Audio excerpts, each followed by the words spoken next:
My name is Chris Yap. I've been doing art since I was 5, maybe even 4 years old. You know, the dark room in my uncle's dark room at the back of his house. I did music. I used to perform for Singapore. And then I went into painting and photography. I've done mainly, I'm more famous for my photographic work, but I've done also paintings, I've done installation, I've also worked with theatre, with light designs, projection kind of work as well. So it started with our finger bowls and hankies. It started with wanting to find out what the museum actually wants, because in terms of Peranakan culture, when I was invited, I did a whole bunch of research, like a thick folder of notes and all that. And I didn't really know how I could really make it into a series of work. And then when I was asking a lot of my friends, they would say, just pick out something and focus on that and just do that. But that's not really my style, because you've done so much work, you really want to be able to share the work that you've done, to share the experience as well. And looking back at my history, so I've worked with theatre before, so I thought, okay, maybe I can somehow bring theatre into this. And I also found that as I was talking to the Peranakan friends around me, that their family is also very kind of dramatic in that way. So I thought maybe that's a good way of coming into the culture and introducing the culture. So I did that whole series of finger bowls and hankies. So included 5 photos, luggage, a book, and even the neon light signs as well. So it's, as a whole series, it's actually quite interesting because it's where I actually break up my discipline into different areas. This series of work that you see behind me, the work is called of cross-dressing and culture, and then in bracket an actor's cut. So off as in small letter O, it's kind of like a continuation of a conversation. The culture in itself is very big, so when you start with a capital, that means you're kind of making a statement. But even just using in the title of the work, I don't want it to be like this definitive description of the culture. It really is a conversation of the culture, of how we can continue with this. And I took out, from the original, I took out the character of the illegitimate son who cross-dresses as a female to steal the culture of the Peranakan kingdom. So, and the question is, why did he choose to dress up as a female? Why not go into a kingdom as a male, to serve the king or whatever it is, right? But that didn't happen. So there's the whole idea of the gender as to why male and why female, and what's the power of this gender equality or inequality. And from there, I took the idea of how the actor comes in to play this character. So therefore the actor's cut. So as an outsider observing this culture, those are the questions that I expect the audience to also kind of find and say, okay, so why is a male playing a female, and who is this actor? What's the actor's method for playing this character, and how and why is a male character, with a wife and a daughter, playing a female? How does that work out? It's also from the costume of the original work as well. So the original work is also how do we contemporize, I guess the word, something that's very, very historical and very cultural, so to speak.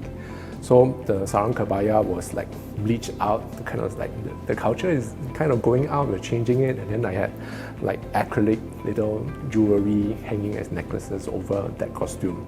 But this time around I kind of even went a bit deeper. Say the food is very important for Peranakans, and then how the blue pea flower, when dried, it produces a certain color, and I actually bought really good cotton and then I dyed it so that it actually reflects kind of the blue and the purple color of the dried blue pea flower. And then from there, when it's being designed, as you wear it, and if you raise up your hand, actually the costume then becomes a flower. So it's kind of where the inspiration comes from in part of the culture, but moving forward, how do we be inspired and then create something new? The actor actually writes to his family, so it's mainly to the daughter, whom he obviously loves very much. If you look into the mirror, there's actually little drawings of the icons of prosperous and very healthy kind of Peranakan life, basically Chinese icons. And that's being placed into the mirror to kind of also talk about the superstition of the culture as well. And in another letter, which he writes to his wife, we learn that the wife is actually Japanese. So like if we were to then now question the culture of being mixed blood, so if Japanese and a local Singaporean were to come together, then are the kids also Peranakan, since it's of a mixed culture, then how do we like deal with that? If you look, we have the trash can, and then we have kuehs that's being eaten, and just the packaging is how is the commercialization of the culture also being brought forward and being perpetuated. It's like, say, how then, like, if you eat this kueh, then you're Peranakan, but what if you don't? Does it mean then you're just Chinese? So there's the whole idea of like this commercialization of the culture as well. And then I've added little elements in there to suggest that the actor, because the actor is not actually present here, so we have to kind of confuse the audience a bit by having male and female parts on the dressing table itself. So yeah, so the razor was put there, and I even have a bar of soap made of plastic.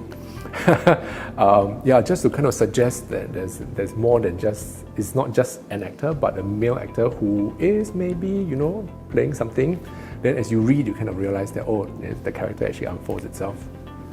The idea of creating work, for me, the process is always very important. I like the process a lot more than the final work, which is what I tell my students, when I'm lecturing or whatever. And the whole idea of enjoying the process so that we can learn and we can grow as people. I mean, being artists, we need to be very good at experiencing life. So that kind of growing is always something that I always crave for when I create work.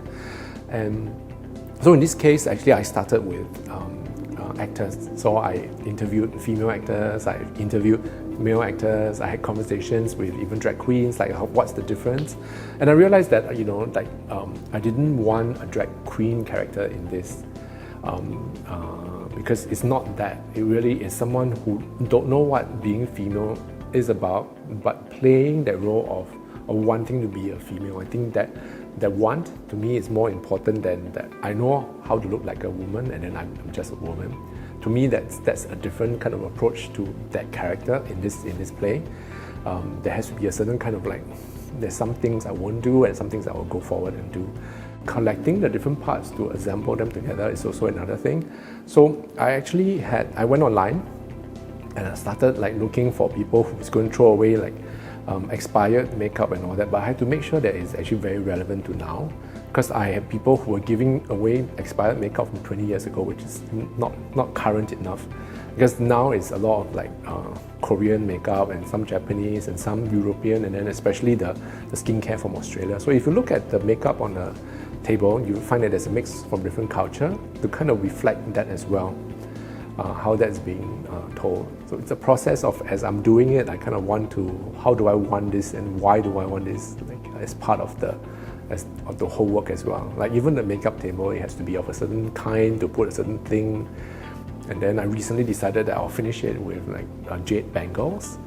And it was a good find, because I think that we always talk about culture, what is valuable, and in the end, the character actually gives this, to his son eventually as what's valuable.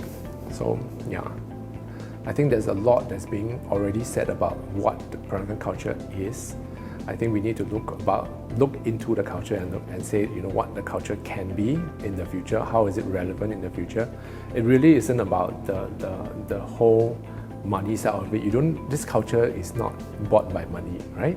This culture is bought by the warmth of the people, it's bought by the sharing of the culture, it's brought along by how people want to assimilate into another culture because it's such a nice culture.